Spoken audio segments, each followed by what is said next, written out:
Have you ever found yourself unable to get started on some very important tasks, even though you know you have to and you want to get them done? Mastering this ability to avoid or get yourself out of that state is an important skill that enables many top performers, whether they know it or not, to be a lot more productive than others. The first secret I'll share with you today is that everybody has a hidden pool of resources called motivation. Doing work consumes motivation. Bigger tasks use more motivation, and smaller tasks require less. You can gain motivation in many different ways. For example, seeing your own progress generates motivation. This is actually one of the reasons why we have mile markers in marathons. Running is a lot of work, and it consumes your motivation. If you can't generate more motivation along the way, then eventually you will run out of motivation. And when that happens, you will give up and stop. But every time you see the mile marker, you know that you have made progress and you are getting closer to your goal. And that recharges your motivation, which keeps you going. Feeling accomplished, getting rewarded, or being challenged can all give you some motivation. One of the secrets to being highly productive is to be aware of how much motivation you have and know to manage it such that you always have enough motivation to get work done. Now that you understand the concept, let me share with you a few tips that I've found effective at keeping yourself motivated. Tip number 1 is that when you feel like you can't quite pull yourself together to get started on a project, it might be an indication that your brain thinks that this project requires more motivation than what you have. Now, what do? You break down this big project into smaller tasks such that each task would require less motivation. And boom, suddenly you feel like you can get started. It's that simple. If you haven't tried it yet, it's magical. Have you ever got a book on your shelf that you told yourself you need to read, but every time you try to pick it up, you just couldn't? That's usually because of the thought of finishing that whole book is overwhelming, and your brain made a quick assessment that you don't have enough motivation to get it done. The really easy trick here is to tell yourself that you only need to finish 1 page today. Very often, that's all it takes to get yourself started. And once you start reading, the learnings from the book can generate enough motivation to keep yourself going. The next tip is that for big projects that take a long time to complete, make sure you have a way to see your own progress. This is one of the top reasons why productive people and teams like to set measurable goals. Many big projects, just like marathons, can take a long time to reach a conclusion and have visible results.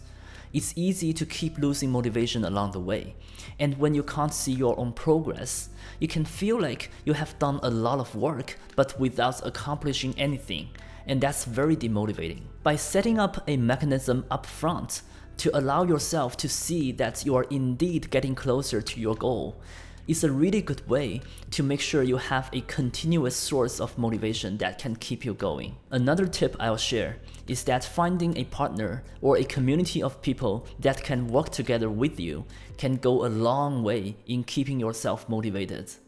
When working with other people, you have more opportunities to get recognition, encouragement, and support. Something that happens very often to software engineers is that you can get assigned to these solo projects where you work all by yourself.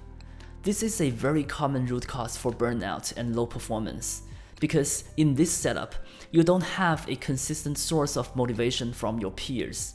And when you run out of motivation, you will have lower productivity, which can invite criticism and pressure that further demotivates you and send you into a downward spiral. As an IC engineer, when you get assigned to these solo projects, you can suggest to your manager, PM, or tech lead that it might be better for you to first join an existing project and accelerate its progress. And then when that's done, you, along with the rest of the crew, move together onto this new project. Sometimes you can't control or influence that decision. And when that happens, you need to be highly aware of your motivation and know to manage it such that you can keep yourself motivated and avoid burnout. If you are a manager, Something I always recommend is that you set up your team in a way such that each project has at least 2 people on it. If you can't do that, that's an indication that maybe your team is taking on too much. Spreading your team thin is only going to make things worse, because when people work alone, they have less opportunity to learn from each other, they have less opportunity to hold each other accountable, aside from the motivation piece as well. Managers need to have the awareness here and propose to delay or starve some of the projects such that you can ensure the success of a few top priorities and your team. This takes us to the last tip I'll share today, which is that if you are a manager, you not only need to manage your own motivation, but also the motivation of every individual on your team.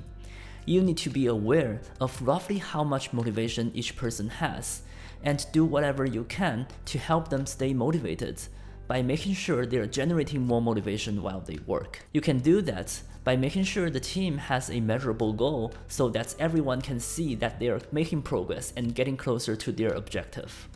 You can also do that by giving the team recognition when they do good work. Good managers spend a lot of time in making sure their team is highly motivated. Inexperienced managers are sometimes not aware or don't pay enough attention to the team's motivation. And when their team is getting demotivated, it can take weeks or even months to recover. If you or your team did lose motivation for whatever reason and got into a burnout, how can you recover? One word: subscribe. Because in a future video, I will talk about burnout and recovery. If you learned something useful from this video, please remember to click the like button so that more people can benefit from it. Thanks for watching and see you next time.